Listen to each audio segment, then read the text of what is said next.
Hello everyone बच्चों, कैसे आप सभी लोग एंड आपकी पढ़ाई कैसे चल रही है? आई वो बहुत शानदार होंगे एंड आपकी पढ़ाई बहुत शानदार चल रही है। बच्चों, आज हम आपके लिए क्लास 10 पॉलीनॉमियल चैप्टर लेके आए हैं। इसमें हम पॉलीनॉमियल से रिलेटेड जितनी भी बेसिक चीज़ें हैं वो हम समझेंगे, ठीक है ना? तो देखते हैं व्हाट इज ए पॉलीनॉमियल।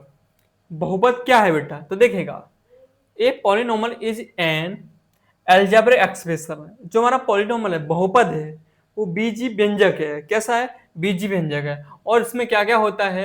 इसमें वेरिएबल एंड कोफिशिएंट होता है। इसमें क्या होता है? एक चर होता है और उसका गुणांक होता है, ठीक है ना? तो बहुपद एक बीजी व्यंजक है जिसमें चर और उसके गुणांक होते हैं। जैसे मान लीजिएगा, इसमें एक्स स्क्वायर का जो गुणांक होगा वो होगा 1। कितना होगा? 1। कहने का मतलब ये है कि चर के साथ जो भी संख्या मल्टीप्लाई करती है वह उस चर का गुणांक बोलते हैं। उसे क्या कहते हैं? गुणांक कहते हैं। जैसे x के साथ 2 मल्टीप्लाई कर रहा है, 2 गुणा कर रहा है, तो x का गुणांक हो गया 2। समझ में आया? एक्स क्यू का गुणांक 3 है, ठीक है ना? इस वाले बहुपद में बाई स्क्वायर का गुणांक कितना है? 5 है। तो इस तरीके से ये इसका गुणांक हो गया और चर x होगी यहाँ पर, x होगी यहाँ पर बाई है, ठीक है ना? तो जानते हैं चर। चर क्या होते हैं बेटा? आपने देखा होगा कोई भी बहुपद x की टर्म होगा, y की टर्म होगा, इस तरीके से ये होते हैं चर। इसके बाद गुणांक क्या होता है? तो गुणांक देखेगा, जो हमारे चर होते हैं उसके साथ जो संख्या मल्टीप्लाई करती है, जो उसके सट में रखी होती है, उसके सटीक में रखी होती है, वह बोलते हैं उस चर का गुणांक, ठीक है ना? जैसे मान लीजिएगा x के साथ 5 रखा है पास में, तो x का ये क्या है? गुणांक है, क्योंकि जो x है और 5 है इसमें मल्टीप्लाई का रिलेशन है। ये संख्या मल्टीप्लाई में रखी है, x के मल्टीप्लाई में 5 रखा है, तो ये उसका गुणांक हो गया।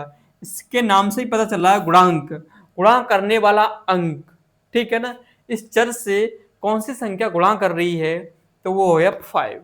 तो इसका गुणांक कितना हो गया? 5 हो गया। मैंने कहा 6 बाई स्क्वायर भी लगा दे तो मान लीजिएगा, तो बाई स्क्वायर के साथ 6 मल्टीप्लाई कर रहा है, तो बाई स्क्वायर का गुणांक 6 हो गया।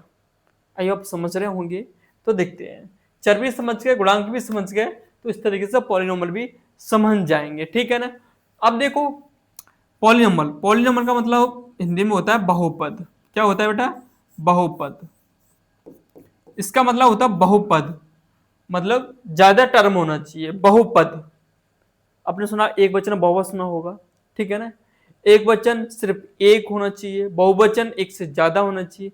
इस तरीके से बहुपद एक से ज्यादा टर्म हो, एक से ज्यादा पद हो उसमें, उससे कहेंगे बहुपद। जैसे मेरे पास एक है 2x, ये कितनी टर्म है? एक टर्म है सिर्फ। कितनी टर्म है? तो ये बहुपद नहीं कहलाएगा। इसमें एक पद है तो ये बहुपद नहीं। इसके साथ हम 3 जोड़ दें, अब ये बहुपद बन गया। क्या बन गया? अब ये बहुपद बन गया। एक से ज्यादा टर्म हो उसको कहते हैं बहुपद, ठीक है ना? तो आज आप समझ गए होंगे। तो हम नेक्स्ट पेज पे इसके बाद एग्जाम्पल दे रखा, मैंने आपको समझा दिया। एक्स का गुणांक होगा 2 हो गया, एक्स स्क्वायर का 1 हो गया, एक्स क्यू का 3 हो गया, एक्स का 5 हो गया और वाई स्क्वायर का 5 हो गया। इसके बाद डिग्री ऑफ पॉलिनोमियल, जो बहुपद की जो घात होती है वो क्या होती है, ठीक है ना? The highest power of variable, चर की वह सबसे बड़ी घात बहुपद की घात कहते हैं, ठीक है ना? तो बहुपद में चर की सबसे बड़ी घात को बहुपद की घात कहते हैं। जैसे मेरे पास कोई बहुपद रखा है, क्या रखा है? बहुपद रखा है, उसकी हाइजेस्ट पावर है 4, तो हम कहेंगे बहुपद की घात है 4। देखिएगा, जैसे मेरे पास एक एग्जांपल है, मैं कहूँ 4x³ प्लस का 2x² प्लस का x और 6 हो गया। तो इस बहुपद में चर क्या है? x, x की सबसे बड़ी पावर क्या है? 3। क्या बेटा? 3। तो बहुपद की घात होगी 3। समझिए, बहुपद की घात कितनी होगी? 3 होगी। दूसरे में 2x⁻6 प्लस का 5x⁻4 प्लस का 3x या 6x कोई भी हो, इसमें चर की सबसे बड़ी पावर 6 है, तो यहाँ बहुपद की घात 6 हो जाएगी। समझ गए होंगे आसान भाषा में। ज्यादा दिमाग दौड़ाने की कोई बात नहीं बेटा, छोटी छोटी चीजें हैं, इनको याद करना है, समझना है, ये आपको 1 नंबर दे के जाएगी। ठीक है ना। इस तरीके से क्वेश्चन 1 नंबर बनता है कि बहुपद की घात बताइए। ठीक है ना। इस तरीके से एक क्वेश्चन बनता है, तो आराम से कर डालोगे।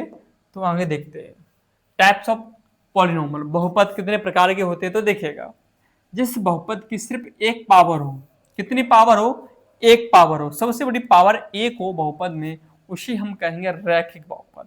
जैसे मेरे पास है 2x प्लस का 4, इस बहुपद में सबसे बड़ी पावर कितनी है, एक है, इसे कहेंगे रैखिक बहुपद, लीनियर पॉलिनोमियल। ठीक है ना।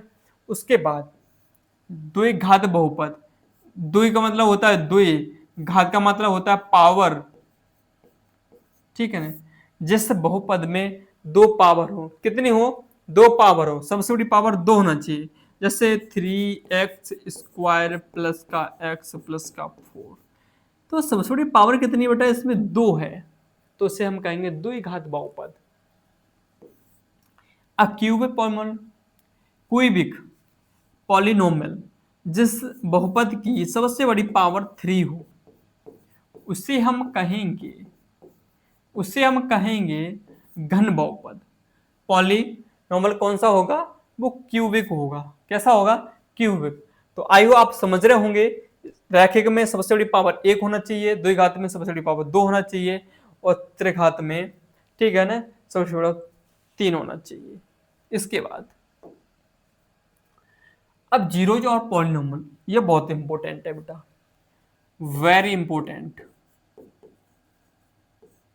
ठीक है ना, वेरी इंपॉर्टेंट। जीरो, शून्य क्या होता है, बहुपद का शून्य किससे कहते हैं। ठीक है ना। तो देखेगा, the value of variables that makes the polynomial zero is called a zeros of polynomial. चर का वह मान जिससे बहुपद का मान शून्य हो जाए, बहुपद का शून्य कहते हैं। ठीक है ना।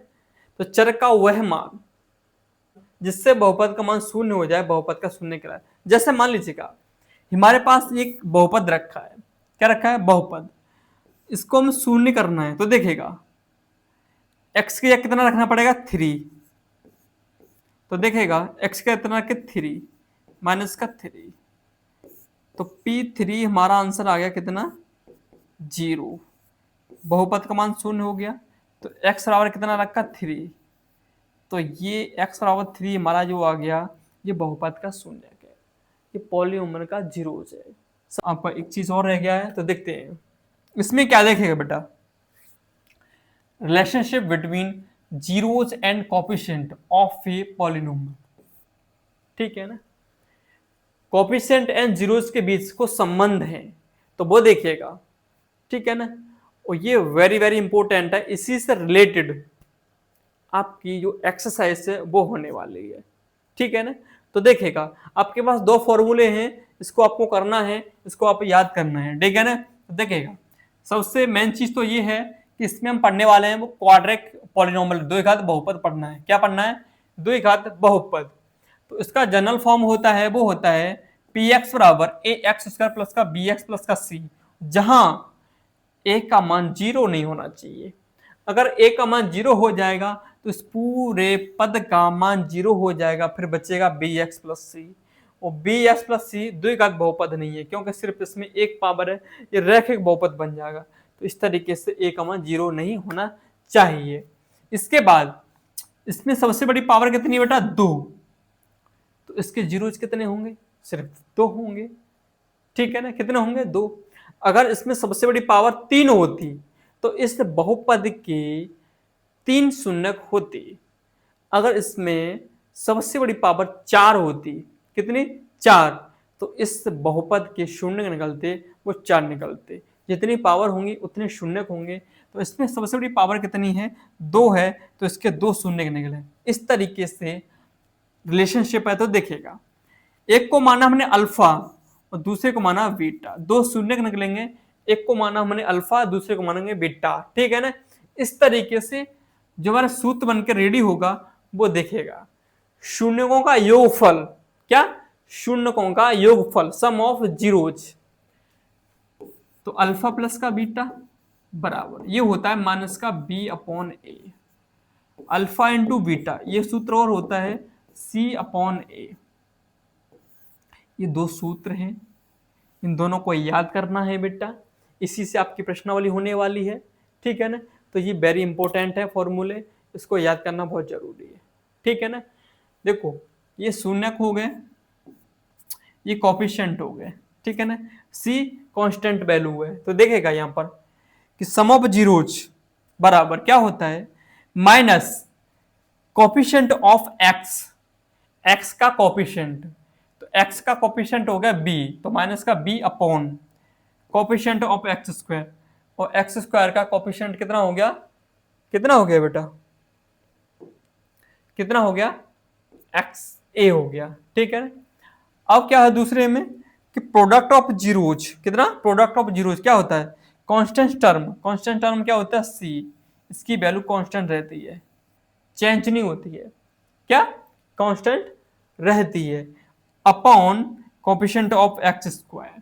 देखिएगा बेटा यहां पर जो सी है वो कांस्टेंट वैल्यू है, इसका जो मान है वो चेंज नहीं होगा, इन दोनों का यहां पर चेंज हो जाएगा, एक्स का मान रखेंगे।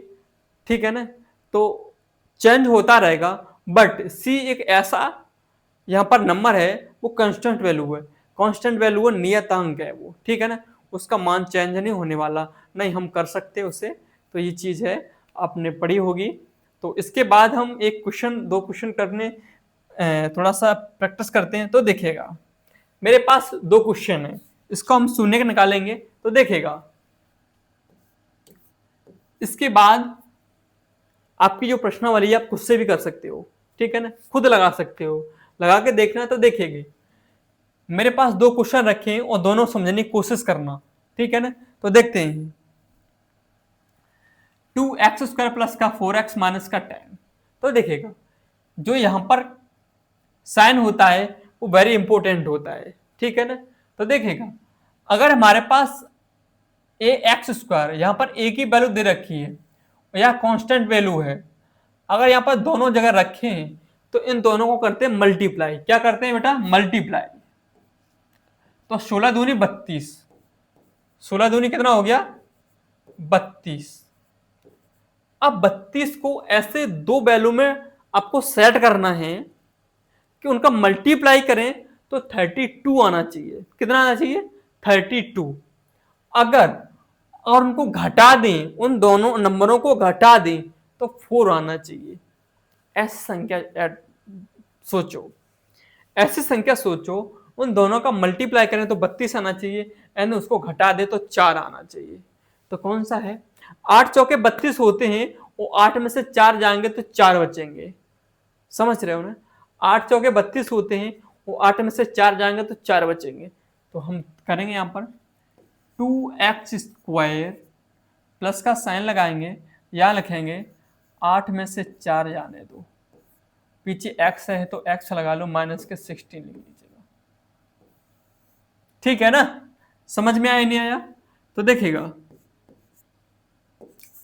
2x स्क्वायर यहां पर मल्टीप्लाई कर दो x से, प्लस का 8x और माइनस का 4x बचेगा, प्लस माइनस, ठीक है ना, और माइनस का 16 बचा। दो दो का पेयर बना लेते हैं बेटा, क्या बनाते हैं, दो दो का पेयर, तो देखिएगा इसको इरेज कर देते हैं, किसी काम का नहीं है। तो देखिएगा दो दो का पेयर बनाएंगे, इसमें से हम क्या लेंगे कॉमन लेंगे, तो सबसे पहले 2 मिल रहा है और हमें x भी मिल रही है, तो 2x हमें कॉमन मिल रहा है, 2x इसमें कॉमन ले लेंगे तो यहाँ पर सिर्फ x बचेगा। ठीक है ना, 2 बाहर आ गया, एक x बाहर आएगी तो एक x अंदर बची, प्लस का 2 का इसमें डिवाइड करेंगे तो 4 टाइम्स आएगा, x हमने बाहर निकाल ली। ठीक है ना, तो x प्लस का 4 बचा, यहाँ पर क्या है माइनस का साइन भी मिल रहा है कॉमन। ठीक है ना, एंड 4 कॉमन लेना पड़ेगा यहाँ पर, और कुछ नहीं मिल रहा, तो x और प्लस का माइनस, माइनस प्लस हो गया और 4 बचा। ठीक है ना, अब इन दोनों के अंदर क्या है x प्लस का 4 कॉमन मिल रहा है। बेटा एक बात और बता दें, अगर आपके ये दोनों ब्रैकेट सेम नहीं आते ना तो आपका क्वेश्चन गलत है, ये ब्रैकेट दोनों सेम आना चाहिए। बचा क्या 2x और माइनस का 4, हमारे पास दो फैक्टर आ गए। अब देखिएगा इस बहुपद के हमको क्या चाहिए, शून्य चाहिए, तो ये बहुपद 0 के बराबर होगा, शून्य के बराबर होगा। किसके बराबर होगा, शून्य के बराबर होगा। तो शून्य के बराबर करेंगे इसे हम, ठीक है। इसके बाद देखिएगा दो फैक्टर आ गए, तो बारी बारी से क्या करेंगे, पहले x प्लस का 4 बराबर 0 रखेंगे, तो x बराबर हो गया माइनस का 4, क्योंकि x 4 उधर जाएगा तो माइनस का हो जाएगा। इस तरीके से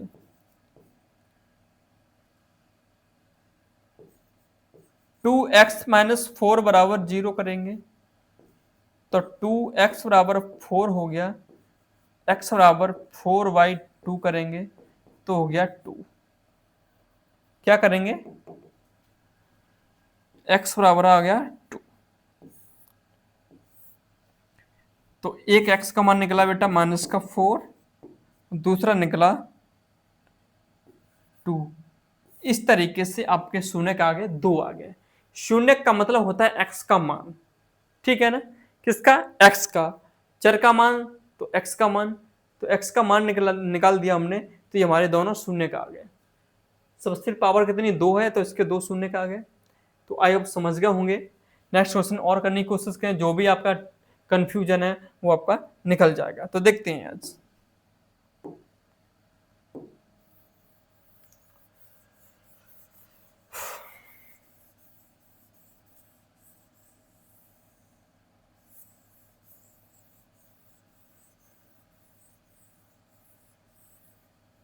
देखिए बेटा क्वेश्चन क्या कह रहा है, x² प्लस का 10x प्लस का 24, इस बहुपद का शून्य निकालना है। क्या निकालना है, शून्य निकालना है। तो देखिएगा मल्टीप्लाई करके कितना आना चाहिए, 24 आना चाहिए, और ऐड करके 10 आना चाहिए। कितना आना चाहिए, 10, और मल्टीप्लाई करके बेटा कितना 24 आना चाहिए। ऐसे दो नंबर सेट करो, उन नंबरों का मल्टीप्लाई करेंगे तो 24 आना चाहिए, एंड उन नंबरों को हम प्लस कर दें तो 10 आना चाहिए। तो 6 चौक होते हैं 24, 6 4 24, और 6 4 होते हैं 10। इस तरीके से हम सेट कर दिया। तो हम लिखेंगे x² प्लस का साइन है तो प्लस लगाएंगे, यहाँ लगाएंगे 6 प्लस का 4 ब्रैकेट क्लोज, यहाँ पर लिखेंगे x, और प्लस का 24 लिखा है तो जैसा का तैसा, ठीक है ना। देखो 6 और प्लस कितना होता है, 10 होता है, और 6 चौके 24 होता है, ठीक है ना। तो देखिएगा x² plus 6x plus 4x plus 24 हो गया, ठीक है ना। अब यहां पर हम क्या करेंगे, देखिए बेटा दो दो का पेयर बनाएंगे हम। तो यहां पर हमें कॉमन मिला है x, तो x प्लस के 6 हो गया, और यहाँ क्या है प्लस का 4, तो x प्लस का 6 हो गया, ठीक है ना। ठीक है, अब इन दोनों में हमने x प्लस का 6 कॉमन ले लिया, बचा क्या है x प्लस का 4। अब क्या करना है, इस बहुपद के शून्य करना है, तो ये 0 के बराबर होगा, ये भी 0 के बराबर होगा, तो इसको हमने 0 के बराबर लिख दिया। x प्लस का 6 को एक बार 0 लिख दें, तो x बराबर हो जाएगा माइनस के 6। x प्लस के 4 बराबर 0 लिख दें, तो x का मान आ जाएगा माइनस के 4। इस तरीके से x बराबर माइनस के 4 और माइनस के 6, दो शून्य निकल के आ गए। इस तरीके से हम बहुपद के शून्य निकालते हैं। तो आप समझ गए होंगे, आई होप आप बिल्कुल अच्छे तरीके से समझ गए होंगे। अगर ये आपको वीडियो अच्छी लगती है, पसंद आती है, तो वीडियो को लाइक शेयर एंड सब्सक्राइब जरूर करें। Thank you.